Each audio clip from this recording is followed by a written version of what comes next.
welcome to Legal Us. In this channel, I make lecture videos on law subjects, and today I'm going to discuss the basic difference between cognizable and non-cognizable offenses. So, to understand the basic difference between cognizable and non-cognizable offenses, we need to know the definition of these offenses. So, जो cognizable offenses होते हैं वो offenses होते हैं जिसमें जो police officer है वो किसी सस्पेक्ट को, किसी पर्सन जिसने कोई क्राइम कमिट किया है, कोई ऑफेंस कमिट किया है, उसको अरेस्ट कर सकता है without the warrant. Without which warrant? Without arrest warrant. Arrest warrant जो कोई कोर्ट इशू करता है. एंड नॉन कॉग्निजेबल ऑफेंसेस वो होते हैं for the offences the police has no authority to arrest without warrant. Means police को कोई authority नहीं है कि वो किसी पर्सन को जिसने नॉन कॉग्निजेबल ऑफेंस कमिट किया है उसको अरेस्ट करे विदाउट वारंट. अब ये अरेस्ट विद वारंट और विदाउट वारंट का कंसेप्ट क्यों है? जो कॉग्निजेबल ऑफेंसेस होते हैं are the heinous offences, are serious offences.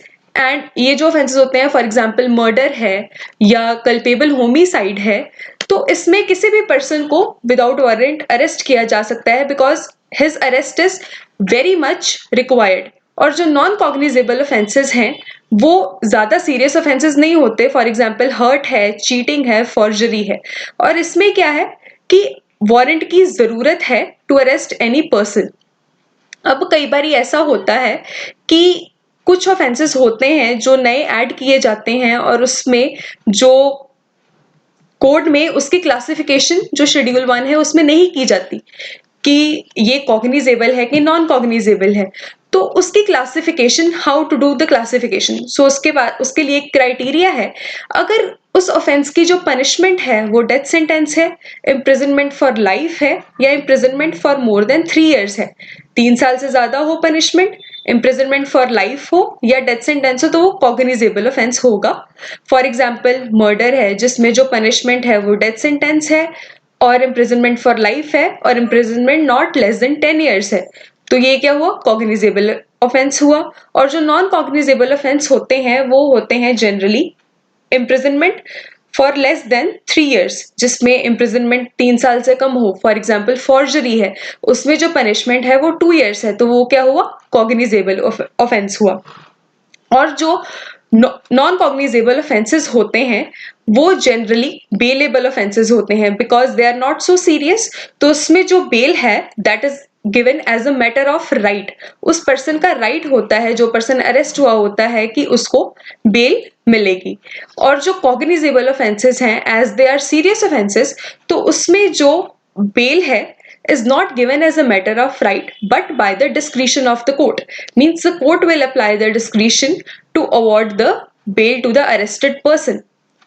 और कई बार ऐसी सिचुएशंस अराइज होती हैं कि एक बंदा ऑफेंस कमिट करता है, वो केस होता है और उसमें उसने 2 से ज्यादा ऑफेंसेस कमिट किए होते हैं.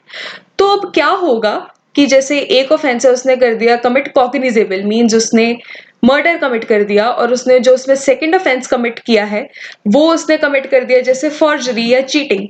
तो वो जो सारा केस है, the whole case will be deemed as a cognizable case.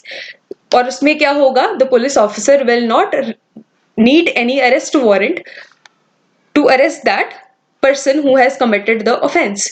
But अगर ऐसी ही सिचुएशन हो कि 3 ऑफेंसेस कमिट किए हैं किसी पर्सन ने और उसमें जो एक है वो नॉन कॉग्निजेबल है और बाकी जो कॉग्निजेबल हैं, then the whole case shall not be treated as a non cognizable offence. और उसमें क्या होगा? जो पुलिस ऑफिसर है may arrest the person without the warrant from the court. और जो इसकी एग्जाम्पल्स हैं, अब ये जो सारे कॉग्निजेबल ऑफेंसेस हैं उसमें क्या एग्जांपल्स हो सकती हैं? जैसे मर्डर है, ग्रीवियस हर्ट है, डाउरी डेथ है, ये सारे ऑफेंसेस. बट और जो नॉन कॉग्निजेबल ऑफेंस है उसमें जो इम्प्रिजनमेंट है वो है लेस देन 3 years. और वो सारे कौन से इंक्लूडेड होते हैं? सिंपल हर्ट है, चीटिंग है, फॉर्जरी है, डेफेमेशन है. So this was the basic difference between cognizable and non-cognizable offenses, and thanks for watching the video. In case you have any question, you can ask in the comment section.